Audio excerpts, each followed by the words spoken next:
After 3.5 years of marriage, I found out my wife was having an affair and quietly left. I'm not sure why I'm writing this post, but maybe it will help someone since the affair is in the past and I've moved on after 3.5 years of marriage.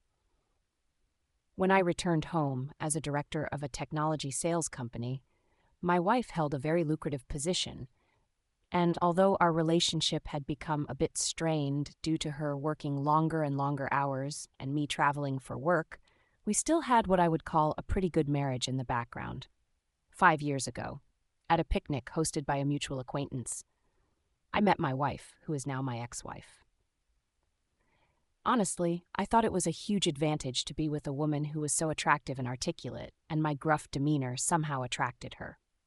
After a few weeks of dating, we found ourselves mesmerized by each other when we met at each other's apartments. We eventually got married and moved into a large apartment while saving up for a down payment on a house.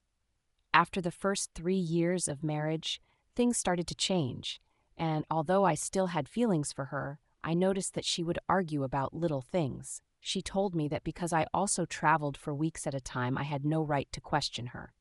In fact, I only take 3 or 4 days off every 5 weeks or so I assured her that I could definitely cut down on my travel time. Looking back, I realized that I didn't know my wife was having an affair. I never suspected anything except that our sex life was becoming more and more mundane and that she was always working late. I just assumed that she was too tired from work, but when I tried to start a sexual relationship, I was often rejected, which was a huge blow to my self-esteem. Although she has a work cell phone and probably uses it all the time, I haven't seen the secret text messages I've read about in other posts. She used our spare bedroom as a home office and spent a lot of time there. While I don't naturally envy her, she will undoubtedly be observed by others, and I am aware that, despite the fact that there are more male than female CEOs working with her, she needs to repel some of the males in the workplace, and she gives the impression that she's mostly at work. The other day, she made a brief stop at the supermarket before going home, and I was asked to assist her with her daily shopping. As I was retrieving some items from the back seat, there was something pink flashing under the front passenger seat of her car. It was a bra that belonged to my wife. She liked bras from a certain clothing store, so I knew it was hers. I don't know why, but when I saw it, I immediately felt sick to my stomach, and I couldn't understand why her bra was under the seat. I didn't say anything else, and my heart must have been beating so hard that I almost fainted, because when I took the bag back to the kitchen, Kathy asked me how I was feeling and said that it looked like I'd seen a ghost. The next day, I started to think about all the hints I might have missed, and I had no proof of anything except the bra. She worked in an office building downtown, and we lived in a fairly large city. One Friday after work, I bought a bouquet of flowers and a nice bottle of red wine. I pointed to dinner and everything I'd done, and when she breezed in from work, as usual, she apologized and said she was sorry, but she had to meet her coworkers at a nearby hangout. She said she had to take a shower first, but that she could join me for a quick snack before she left. I think I went completely silent as my insides turned over, and I won't explain the anger I was feeling, but I had enough. I threw my cell phone in her back seat while she was in the shower, and I've been contemplating using my own phone to find her, after which I went into the kitchen and threw the food and flowers in the trash. She asked me if I was mad and then gave me a weird look that made me sad because you never want to do anything with me. I stood there and calmed everything down. I felt like we should spend the night together. She just gave me a sly smile and walked away. I pulled out my second cell phone and started tracking my work calls, and when she left about 20 minutes later at the bar she frequents with her coworkers, I noticed her stop, and I decided to look for her car, which was indeed in the parking lot of the bar, and I waited to see if I could see her in her car across the street. I felt completely changed, like a stalker, but I told myself that I had to calm my fear of her whereabouts. My body went completely numb, and my stomach started to cramp as they went to another car and climbed in together. I tried to keep up with them as their car pulled out, and you guessed it, they drove to a hotel 10 minutes away. And as I stopped on the street next to the hotel, I saw them come out hand in hand and then go back in. I had seen enough. I felt stupid. I started pounding my fists on the steering wheel, and just like that, my insides went blank. I don't know if I experienced an out-of-body experience or passed out, but when I got better, I felt like having a drink. And in that moment, my life started going down a path I never imagined it would go down. I ordered a drink, and as I sat at the bar, a lady said I looked like the wind had been taken out of my SARS, so I guess I looked like I was dying of heat. I told her I just want to get away from her and forget about her. You're not alone, bro. He looked at me for a second and then gave me a backpack. I went through something like that a couple years ago. I guess these things happen for a reason. I assure you, at this point, everything is entirely up to you. His words somehow snapped me out of my gloom, and though I was aware of my own pain, I was always able to be rational, and he was absolutely right. We made ourselves known. Ray was his name, and I really liked the earthy saltiness of him, even though he was more of a redneck. I have an idea. I sympathize with your situation, and Ray added that I have a mobile trailer on my land when the time comes. If you feel the need to go, it could use some work and isn't very nice. I would appreciate it if you could look at it for me. It would be good for you to get out of your situation. If I had been able to escape my crazy ex-husband a couple years ago, I would have jumped at the chance to live in his trailer or do whatever it took to get my head straight. After a while, I told Ray that we were breaking up and agreed to get together at his house in a few days. I was starting to feel like I had some perspective and a chance to get over what I thought was horrible heartache. And with the addition of an evening of M, I knew one thing for sure, and that was that I never wanted to be with my wife again. I was sitting on the couch, and when I got home that night, Kathy asked me where I had been, and when she came out, I asked her, "Where have you been?" She said I asked her straight out, "Are you having an affair?" She looked surprised but quickly calmed down and replied, "Now, why are you asking me that?" It told her I heard she might be dating a coworker who told you that. She said, "I know someone is Ed, but I kept the name a secret." She said, "That's ridiculous of you." And then accused me of being drunk and deranged and questioned me about how I was dressed. We were going to a bar, have a few drinks with friends. Zed. And despite her obvious desire to ask more questions, she went back to our bedroom and went to bed. I couldn't sleep because I kept seeing her in bed with that man, and I felt bad for myself, sick and hurt. But then I thought about Ray's trailer, and I cheered up at the thought of it. It was almost like a revelation that something must be wrong with me. We didn't talk much the next morning and went on with the weekend, as if nothing had happened. A few days later, Ray and I arranged to meet up, and when I got there, I found out that Ray had a lovely ranch with a trailer that was actually quite nice, about 26 feet long and fully furnished, and it reminded me of a fun spring break trip I took with my buddies when I was in college. After he showed me the way, I drove out to see his ranch. There were hiking and biking trails nearby. It was beautiful, with lots of trees and bushes. Ray had a cabin at the top of a hill overlooking the whole ranch. The trailer had access to electricity and water, and it was close to the bottom of the hill. Over the next few weeks, I tried to get Kathy to come clean, but all I got was gaslighting. I even warned her outright that if I found out she was cheating on me, she would never go back. I even bluntly warned her that if I found out she was cheating, she would never be able to come back. And as a result, she became even more immersed in the fog of her affair and started denying it to me. I started quietly moving my stuff from the apartment to the trailer. At least I felt like I was doing something. I felt like I needed a break too. So one night after work, she proceeded to hang out with me, and I was ready to go. And just as she was about to leave, she looked at me and then inquired about my destination. I interrupted her as she started to ask more questions, and whenever I asked her if I could accompany her on a company outing, she would say this to me. "Well, have fun," she added with a bit of an angry look on her face. "I sure will," I replied. While working on the trailer, I started to make Newt Ains and hang out with Rye at the bar. I felt better after spending quality time with Ray's family and friends. I also decided to cut back on my drinking as I didn't want to develop any unhealthy habits. Kathy told me that she was traveling next week and said that the executive team and several department heads were going.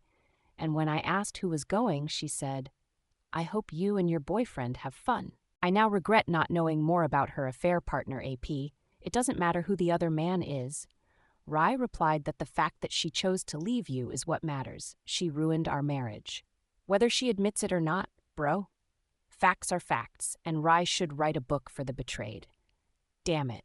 I had the ideal opportunity to move out completely while Kathy was on vacation from her job.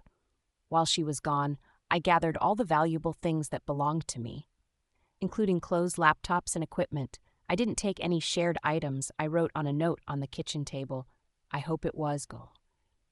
It was all worth it. It will take time to heal, and there will be some baggage to deal with, but I've already started, and I need time for myself and to get rid of her quickly and quietly. Everything we had, including our plans for the future, our desire for a home and a family, it was all gone now, and there was no going back. I owed her absolutely nothing, and she could take the consequences. When I got back in the trailer, it was just the air I needed. I resumed running the next week, and it was awesome to be alive. When she got home, my phone was flooded with calls and texts. She kept trying to reach me, but I ignored her. Her mother tried to call me after the first day, but I didn't answer. I don't know what you believe, but nothing happened, and there was no affair. She finally texted me after a week of not responding to my texts and said she was sorry things got out of hand. It didn't matter that I was having an affair with a coworker. I was dedicated to my job, and you were gone a lot. I just made a mistake, and I was going to put an end to it. I'd been waiting for this confession for a long time, but for some reason it only made me more hate her. Why can't she be honest? I didn't dream of a future with this woman. Mistakes don't last 68 years or a year. Her pleas to me eventually became pathetic. I refused to respond to her, even after she stopped bothering me for a couple of weeks. I didn't want her to know where I lived or pry into my life. I didn't want my hearth to be ruined by this woman. And then she started to send nasty texts like, "You're a coward. You refused to talk to me the other day. You don't give a shit about us. Please come home and we can talk about where you are. And I can come and see you. Paul, please let's talk and get things back to normal." Damn it. And even though I don't remember the content of all of the texts, I know what she's talking about. Although I don't remember the content of all the text messages, they all seem to be excuses with very few sincere apologies in them. I listened to them. And after a while, I changed my phone number. In June of 2018, I received an email from Kathy informing me that she had hired an attorney and was ready to file for divorce. Well, that sounded good. This led to a flurry of emails asking me to see her and other things. She wrote that if I agreed to an uncontested divorce, she would stop bothering me. After I agreed to this, I realized it wasn't going to work. A few months later, I moved out of our apartment and I was truly free. I never saw her again. She seemed to care about this more than I did, even though neither of us had any results. I would occasionally think of her for a few months, and yes, the sadness would suddenly come over me like when I heard a song we used to love. Update 2. Now that I'm officially divorced, things are going well. In fact, I met a wonderful girl just down the hill from my house. I helped her change a flat tire while I was running on the trails, and we hit it off right away. Even though I'm not in a rush to commit, I'm not about to give up on women altogether. I don't plan on moving out of my trailer anytime soon. I love the outdoors, and simplifying my life has made everything easier for me, including grief and my ex-wife. I realize that everyone deals with these situations in a unique way. I am fortunate that in my 3rd year of marriage, I am not yet a parent, and I believe I am acting in my own best interest. If you're going through something similar, try not to think too much about it and continue to live your life as you continue to improve yourself. I was concerned about my ex trying to find me, and as I stated in my previous post, I left our previous residence, which was about 2 hours away from my house. I was using their free internet to work on some work papers, and when I was done, I walked out of the coffee shop, and on my way to get my car, I heard someone call out for Paul. And when I turned my head to look across the street, I saw Kathy, my ex-wife, waving at me. She hurried across the road towards me. I stood there incredulously, as if expecting a hug, She came over to me and held out her hand. I instinctively put out my arms and raised my palms. Stopping her move, she seemed to be in a great deal of pain. She then added, "I've been looking for you, Paul. I've been wanting to see you since I heard that you'd moved here. Can we talk about it?" I feel like an animal in a cage. Yes, I feel like an animal in a cage. Yes, I feel like an animal in a cage. Yes, I feel like an animal in a cage. Yes, I feel like an animal in a cage. Yes, I feel like an animal in a cage. Yes, I feel like an animal in a cage. Yes, I feel like an animal in a cage. Yes, I feel like an animal in a cage. Yes, I feel like an animal in a cage. Yes, I feel like an animal in a cage. Yes, I feel like an animal in a cage. Yes, I feel like an animal in a cage. Yes, I feel like an animal in a cage. Yes, I feel like an animal in a cage. Yes, I feel like an animal in a cage. Yes, I feel like an animal in a cage. Yes, I feel like an animal in a cage. Yes, animal in a cage. Yes, I feel like an animal in a cage. She was wearing a tank top and little white shorts, with her hair in a ponytail, like I used to like. She was really attractive. My radar was set to high, and she was obviously trying to activate my sexual attraction. I needed to get a hold of myself so I could see where this was going. She said from the start that she was sorry about the affair. She claimed that Kalmar had seriously affected her after I left, and when her employer found out about her affair, things got very tense and she eventually resigned. Her affair partner, AP, who was engaged at the time, was criticized and transferred to another department in the company. Her response was that she told his fiancé the truth after he blamed her for everything and caused them to break up. I asked her, "What do you want from me?" She assured me that she had no intention of having an affair.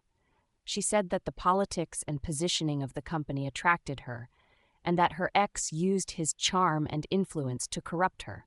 She said she felt stupid and alone, like her heart had been washed away by the loss.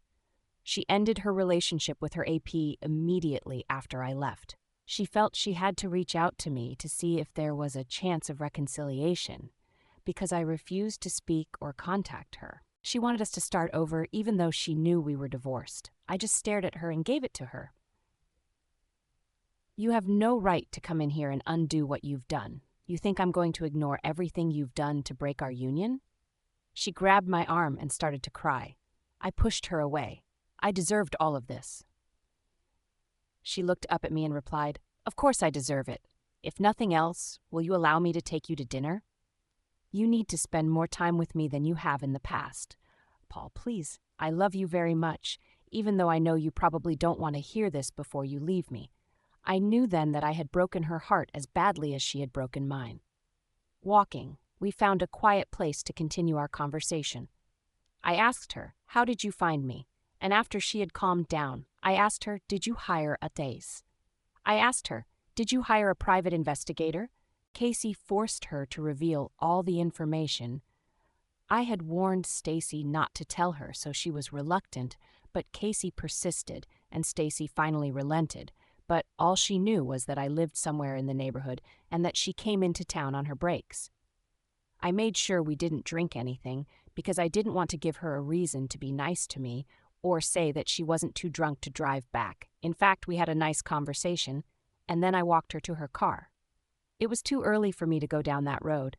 I told her, and she pleaded with me to come back, but I didn't oblige, and after giving her my new email address, I didn't say anything else. I asked her directly, "If I was the one who cheated on her before she got in the car, would you forgive me?" Yes, would have forgiven in time, but only if we went to a marriage counselor and went through the healing process with lots of talking and even a binding agreement. Her words caught me off guard. Even after she left, the things she said still upset me. She said it with such conviction, but I still can't imagine us getting back together, and even though I feel much better about it, at this point, I can't think of her as a friend. Maybe a friend, but it's a mystery. After a run and some beers and thinking about how far I've come, who can assure me that she won't ruin the serenity I've created for myself? I fooled around with my ex for over a year before she found out about me. She wants to make it up to me and start over with us. And if you think I'm going to be the typical blue pill fool and forgive her, you're sorely disappointed. She expressed her love and remorse for the affair in a long email she sent me last week. She offered to come out and spend the weekend with me. And once again, I replied to her. I silenced her. And I told her I wasn't going to make up with her. I made it clear in my email response that I had no intention of reconciling with her and refused to provide her with my phone number.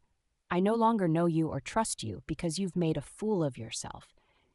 She was annoyed at my evasiveness and responded in a very telling way. She admitted that she had accepted a job offer in another state and that her real intention was to get me to accompany her, believing that my remote work would make the move easier. She wanted to come see me in person to try to convince me because she was running out of time before she moved, and luckily her time was up because I had a week's worth of travel scheduled. If you haven't subscribed yet, click the notify button for more shocking true stories happening near you.